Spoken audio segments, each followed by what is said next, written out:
Some of us are like, Geno. Some of us are like, G-yes. Still others are just saying, G-who? Let's go!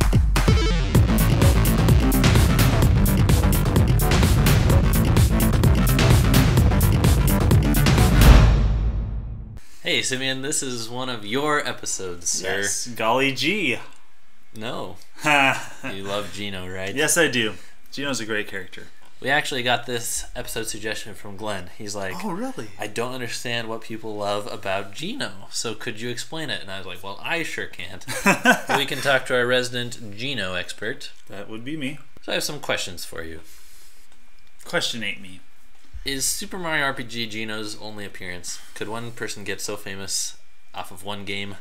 The answer, I think, is yes, they could, but Geno has one other appearance. Mm-hmm. So he's in Super Mario RPG, Legend of the Seven Stars. He's one of the playable characters, one of the 5. But his only other real appearances were in Superstar Saga. Yeah.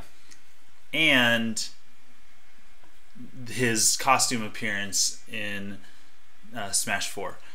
Now, yeah. An interesting thing is that in the remake of the 3DS version, Geno was removed. The remake of Superstar Saga. The remake of Superstar Saga. Ouch. The 3DS remake, he was completely removed. No one was there to replace him. It was just text. So what was it originally? A cameo? Or? Yeah, it was a cameo. He explained like this mini game to you. And now they just completely just took out any character and just had dialogue boxes. That's horrible. Yeah, it's really sad. So that's indicative that something happened with rights. We'll get to that. Okay, we'll get back to that. What made Geno so memorable, though? So here's the thing: is I was trying to think about this, and it's like, okay, is it just the inner hipster in me that is all about how Geno is cool, or is it the outer hipster? I mean, could be either. I guess it could be either, and I think that's part of it is that he's exclusive to one game. Right. I think that helps. The cult popularity of something is the exclusivity. And but one game that not everybody played. Right. It's not a game every Nintendo fan has experienced, which you should. Yeah. Go and play it. But the more I thought about Geno, the more I just realized he is completely unique. Okay. Like, first of all, do you know any other possessed marionettes that are just anywhere? Do you know any? Well, I mean, there's Pinocchio, but he's not possessed. He's an actual just living. Right. No, just some that have come to life. Yeah. But none that are demon possessed. Yeah, no. Well, he's a star, but same dip. So he's just like, okay, nobody else fits that bill. Gotcha. He's this toy that came to life. Also, just a unique design. Mm-hmm. I mean, I think that it's cool. He's got a cape and a hat, and he's just different. I don't know. The more I think about it, it's just harder to explain that he's unlike any other thing that's in video games. Also, yeah, especially in Mario, like, he does not fit the bill of any other Mario character. If you look at Mallow, who is the other character that is pretty much exclusive to Super Mario RPG, yeah, they can play as, Mallow fits the stereotypical Mario mold, okay? He's basically Captain Toad before Captain Toad was there. He's only a cloud. That's the only difference, is he's this whiny little kid that creates rain clouds when he cries. And he thinks he's a frog. Yeah, that's goofy Mario stuff. Mm-hmm. Geno, there's nothing goofy about him. I mean, besides that he's a toy. But I mean, like, he's serious. He's basically a wizard, which is really cool. But, like, no other Mario character has that tone. He's like a cross between Gandalf, Pinocchio, and Captain Jack Sparrow. A little bit. Yeah, he's not there for comic relief, which every other Mario characters, therefore, there's never a moment at which you're like, oh yeah, Geno's just, being a goofball over there. And it totally works for the game, too. It's not like, oh, here's fuddy-duddy Geno, but it's like, he brings a seriousness to Mario games that cool. are not there. What does this bullet point say verbatim? He's a freaking wizard, basically, is what I wrote down. You have to take a drink after saying that.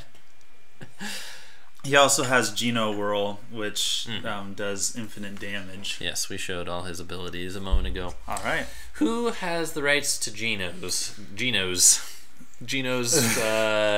these days? So right now, Square has the rights to Geno right now, which is really sad because, I mean, it made it possible for him to be in Smash Bros, which we can talk about, but really, I wonder if that's prevented him from coming back into a Mario game since Superstar Saga.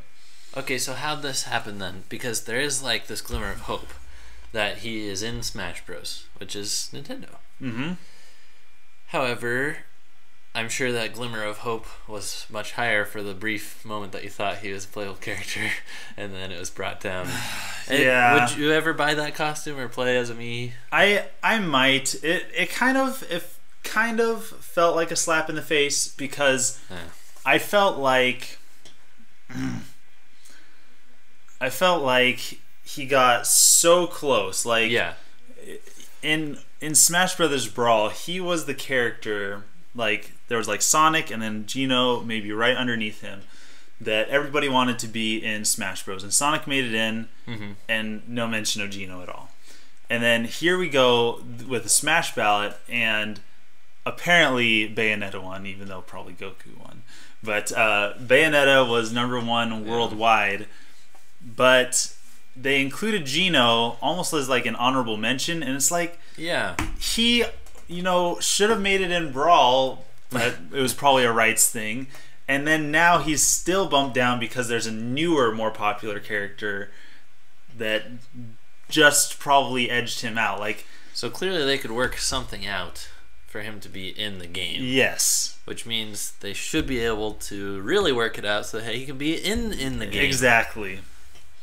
Maybe next time? I hope so. It was a glimmer of hope that he was even considered to have some sort of part in this game. Yeah. And to an otherwise dead character. I feel your pain. I don't love Geno, but I know what it feels like because I am sad that Dark Samus is an assist trophy, and I'm sad that Girahim is an assist trophy. Those were like my two main requests, and Smash Bros is really short on villains. They really are. So hopefully they'll get the Little Mac treatment where they go from being an assist trophy to a character, and then we're in unprecedented territory here with Mii costumes.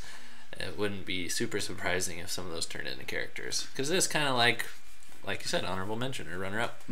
I see that happening to 3 assist trophies in the next version. Dark Samus, Girahim, which I think would be a great addition, and Waluigi. Waluigi's got to make that transition. Yeah, totally. It's time. It's time.